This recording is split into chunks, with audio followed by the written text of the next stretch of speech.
Kaya pala ganito ang naging resulta ng kapalaran ko. Kasi alam ng Diyos na kaya ko. Sa edad kong to, napagod na akong magmadali. Kaya lahat ng ginagawa ko ngayon, ini-enjoy ko na lang. Siguro sa dami na rin ng aking pinagdaanan, napagtanto ko na ang buhay ay mas malawak at mas mahiwaga pa sa mga problemang dumarating sa buhay natin.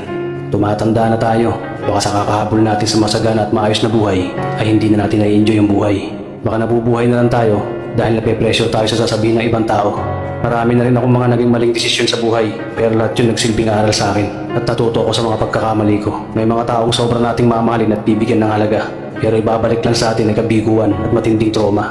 Kaya huwag nating lilingunin ng mga taong tulad nila dahil mas payapa kapag hindi ka na interesadong malaman pa kung ano pang balita sa kanila. At huwag mong idepende ang sarili mo sa kahit kanino. Tandaan mo, kahit sarili mo kanino, iiwan ka din nito kapag madilim na ang paligid mo. Kailangan natin matutunan na huwag ikumpara ang sarili natin sa iba dahil hindi natin laban ang laban nila. Karera mo to, hindi nila karera. Dahil ang buhay ay hindi naman nasusukat sa kung sino ang mayaman, kundi kung sino ang payapa. Kaya galingan mo lang palagi tol dahil napakaraming tao mapangusga, hihilahin ka pababa at lagi mo itong tatandaan.